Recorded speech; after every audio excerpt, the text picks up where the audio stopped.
Hello दोस्तों, इस video के अंदर आपके लिए जो आधुनिक भारत के जो महत्वपूर्ण संधियां है, चाहे आप 1750 से लेकर 1857 तक के जितने भी महत्वपूर्ण युद्ध होते हैं और जितनी भी महत्वपूर्ण संधियां होती है, ये आप सभी के लिए कोई भी आप चाहे प्रतियोगी परीक्षा या यूजी पीजी कोई भी परीक्षा दे रहे हैं, जैसे एमए फाइनल हिस्ट्री, उसके लिए बहुत ही महत्वपूर्ण ये वीडियो रहने वाला है। अब सबसे पहला आता है कि खेड़ा का युद्ध। खेड़ा का युद्ध 1707 साहू होते हैं और उनके वर्सेज ताराबाई, साहू और ताराबाई के मध्य युद्ध होता है ये, जिसमें साहू की जीत हो जाती है। ठीक है। दूसरा युद्ध आता है पालखेड़ा का युद्ध। पालखेड़ा का युद्ध 1728 बाजीराव प्रथम वर्सेस चिनकिल्च खां के मध्य होता है। ठीक है, किसके मध्य होता है? चिनकिल्च खां के मध्य होता है, जिसमें विजय किसकी होती है? तो बाजीराव प्रथम की विजय होती है दोस्तों। फिर तीसरा आता है भोपाल का युद्ध। भोपाल का युद्ध 1737 में बाजीराव प्रथम वर्सेस चिनकिल्च खां के मध्य होता है। दोनों युद्ध है वो बाजीराव प्रथम और चिनकिल्च खां के मध्य होते हैं, जबकि सन अलग अलग है। पहले का 1728 हो जाएगा और भोपाल वाला 1737 हो जाएगा। दोनों में विजय या जीत दोस्तों बाजीराव प्रथम की होती है। फिर अगला जो होता है कि संगोला की संधि। संगोला की संधि या संगोली की संधि बोलते हैं इसको, जो कि 1750 में हुई थी। बालाजी बाजीराव वर्ष प्लस राजाराम सेकेंड, यानी ये दो व्यक्ति होते हैं जिनके मध्य ये संधि होती है, जिसका नाम है संगोला की संधि। फिर अगला आता है पानीपत का तीसरा युद्ध। पानीपत का तीसरा युद्ध 14 जनवरी 1761 को मराठा वर्सेस अहमद शाह अब्दावली के मध्य होता है। ये जो पानीपत का तीसरा युद्ध है दोस्तों, 14 जनवरी 1761 मराठा वर्सेस अहमद शाह अब्दावली के मध्य होता है, जिसके अंदर जीत किसकी होती है? तो जीत ध्यान रखना अहमद शाह अब्दावली की होती है। किसकी होती है? अहमद शाह अब्दावली की होती है। अगला युद्ध आता है दोस्तों प्रथम अंग्रेज मराठा युद्ध। प्रथम अंग्रेज मराठा युद्ध जो कि 1775 से 1782 ईस्वी के मध्य लड़ा गया। सूरत की संधि 1775 राघोबा प्लस बॉम्बे प्रेसिडेंसी के मध्य होती है। सूरत की संधि किसके मध्य होती है? Raghoba plus Bombay presidency. अगर बात करें पुरंदर की संधि, तो पुरंदर की संधि 1776 पेशवा और बंगाल प्रेसिडेंसी के मध्य होती है। दोनों में अलग अलग है वो, तो ये तो सूरत की संधि बॉम्बे, जबकि पुरंदर की संधि बंगाल प्रेसिडेंसी के मध्य होती है। सन आपको ध्यान होना चाहिए 1775 और 1776। फिर अगला होता है दोस्तों 9 नंबर बड़गांव की संधि। बड़गांव की संधि 1779 में, जबकि बसीन की संधि 1802 के अंदर होती है। कब होती है? 1802 के अंदर होती है। 10 नंबर आता है सालबाई की संधि। सालबाई की संधि महत्वपूर्ण है, 1782 याद रखना। 12 नंबर पॉइंट है द्वितीय अंग्रेज मराठा युद्ध, जो कि 1803 से 1806 के मध्य लड़ा गया था दोस्तों। कब लड़ा गया? 1803 से 1806 के मध्य। फिर आता है आसई का युद्ध या असई का युद्ध भी बोलते हैं इसको।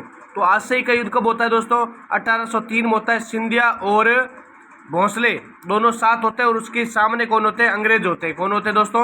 अंग्रेज होते हैं। लेकिन ध्यान ये रखना कि इसमें जीत किसकी होती है? अंग्रेजों की होती है। किसकी होती है दोस्तों? अंग्रेजों की होती है। अरगांव या लसवाड़ी का युद्ध, दोनों अलग अलग युद्ध हैं, लेकिन 1803 में होते हैं और एक ही व्यक्ति लड़ते हैं, यानी सिंधिया वर्सेस अंग्रेज, इसलिए साथ बता दिया। अरगांव और लसवाड़ी का युद्ध 1803 में होता है, सिंधिया और अंग्रेजों के मध्य होता है। ठीक है। लेकिन दोनों युद्धों में जीत किसकी होती है? अंग्रेजों की होती है। किसकी होती है दोस्तों? अंग्रेजों की होती है। अगला नेक्स्ट 15 नंबर है डीग का युद्ध। डीग भरतपुर वाला। तो डीग का युद्ध 1804 होलकर वर्सेस अंग्रेजों के मध्य होता है। किसके मध्य होता है? होलकर और अंग्रेजों के मध्य होता है। लेकिन इसमें ध्यान ये रखना कि जीत किसकी होती है? तो होलकर की होती है। मल्लाराव होलकर की इसमें जीत होती है। फिर नेक्स्ट आता है 16 नंबर भरतपुर का युद्ध। 1804 के अंदर होलकर वर्सेस अंग्रेजों के मध्य होता है। किसके मध्य होता है? होलकर और वर्सेस अंग्रेजों के मध्य होता है। इसमें क्या होता है कि 5 बार ये जो अंग्रेज होते हैं वो आक्रमण करते हैं, लेकिन इसको जीत नहीं पाते हैं, यानी उसको गढ़ को जीत नहीं पाते, इसलिए इसका नाम पड़ जाता है लोहागढ़। क्या पड़ जाता है? लोहागढ़ पड़ जाता है। फिर 17 नंबर बिंदु ध्यान रखना देवगांव की संधि। देवगांव की संधि 1803 में होती है, अंग्रेज और भोंसले के मध्य। अंग्रेजों और भोंसले के मध्य होती है, ये भी आपको पता होना चाहिए। फिर 18 नंबर आता है राजपुर घाट की संधि। राजपुर घाट की संधि 1805 अंग्रेज प्लस होलकर, अंग्रेज और होलकर के मध्य होती है। अलीनगर की संधि की बात करते हैं तो 9 फरवरी 1757 को अलीनगर की संधि होती है। किसकी होती है दोस्तों? अलीनगर की संधि होती है।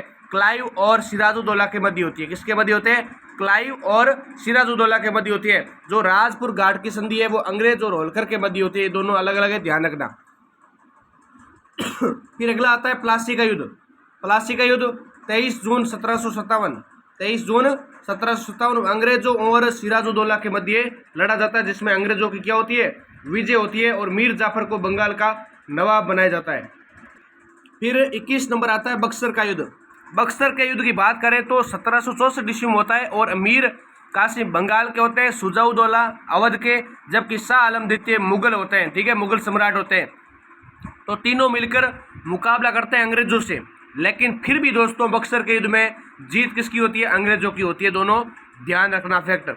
फिर अगर बात करें कि इलाहाबाद की पहली संधि, इलाहाबाद की पहली संधि कब होती है, तो प्रथम संधि 12 अगस्त 1765 क्लाइव वर्सेस क्लाइव और शाह आलम के मध्य होती है। किसके मध्य होती है, क्लाइव और शाह आलम के मध्य। जबकि इलाहाबाद की सेकेंड संधि की बात करते हैं तो 16 अगस्त 1765 क्लाइव प्लस सुजाउद्दौला, क्लाइव और सुजाउद्दौला के मध्य ये सेकेंड संधि होती है। सभी यूजी पीजी प्रतियोगिताओं के लिए महत्वपूर्ण है, आप ध्यान से पढ़ते रहिए, अच्छे से ऐसे फैक्ट आपके लिए लाता रहे। नेक्स्ट अगला पॉइंट आता है 24 नंबर। देखिए 24 नंबर पटना हत्याकांड। पटना हत्याकांड बहुत महत्वपूर्ण है। 1763 में हुआ था। मीर कासिम ने 148 अंग्रेजों को मारा। कितनों को मारा, 148 अंग्रेजों को मौत के घाट उतार दिया था, इसलिए पटना हत्याकांड भी बहुत महत्वपूर्ण है। फिर 25 नंबर देखिए प्रथम अंग्रेज मैसूर युद्ध। प्रथम अंग्रेज मैसूर युद्ध होता है दोस्तों 1766 से 1769 तक, जबकि बात करें द्वितीय अंग्रेज मैसूर युद्ध की 1780 से 1784। फिर आता है मंगलोर की संधि। मंगलोर की संधि होती है 1784 में। टीपू सुल्तान और मैकार्टनी अंग्रेज होते हैं, मैकार्टनी उसके मध्य क्या होती है, मंगलोर की संधि होती है दोस्तों। फिर 28 नंबर फैक्ट आता है कि तृतीय अंग्रेज मैसूर युद्ध। तृतीय अंग्रेज मैसूर युद्ध 1790 से 1792। चौथा अंग्रेज मैसूर युद्ध 1799। चौथा अंग्रेज मैसूर युद्ध होता है 1799 के अंदर। अगर बात करें अमृतसर की संधि, कब होती है अमृतसर की संधि, तो 1809 को होती है। कब होती है दोस्तों, 1809 को। रणजीत सिंह और कंपनी, जिसके मेन होते हैं मुख्य मेटकॉफ, चार्ल्स मेटकॉफ के मध्य और रणजीत सिंह के मध्य कौन सी संधि होती है, अमृतसर की संधि होती है। अगला आता है त्रिपक्षीय संघर्ष। ये भी बहुत महत्वपूर्ण है, 1838 में होता है त्रिपक्षीय संघर्ष 1838। अंग्रेज शाह शुजा और रणजीत सिंह के मध्य तीनों मिलकर क्या करते हैं, त्रिपक्षीय संधि करते हैं। फिर आता है प्रथम अंग्रेज सिख युद्ध। प्रथम अंग्रेज सिख युद्ध की बात करें तो 1845 से 1846 के मध्य ये युद्ध लड़ा जाता है। फिर लाहौर की संधि। लाहौर की संधि 9 मार्च 1846 के मध्य होती है दोस्तों। कब होती है, 9 मार्च 1846। भैरोवाल की संधि 22 दिसंबर 1846। कब होती है, 22 दिसंबर 1846। चिनियानवाला का युद्ध। चिनियानवाला का युद्ध बहुत महत्वपूर्ण है। 1849 में ब्रिटिश गफ और पंजाब के होते हैं शेर सिंह। ब्रिटिश के तो अध्यक्ष कौन होते हैं, मेन कौन होते हैं, गफ होते हैं सेनापति, जबकि पंजाब के शासक या सेनापति होते हैं शेर सिंह। इनके मध्य युद्ध होता है, लेकिन ये क्या होता है, अनिर्णायक युद्ध होता है। इसमें किसी प्रकार की हार या विजय नहीं होती है। फिर नेक्स्ट आता है गुजरात या तोपों का युद्ध, जिसको गुजरात का युद्ध या तोपों का युद्ध भी बोलते हैं। 1849 में होता है। अंग्रेज और वर्सेस पंजाब के मध्य होता है। किसके होते हैं, अंग्रेजों और पंजाब के मध्य युद्ध लड़ा जाता है दोस्तों।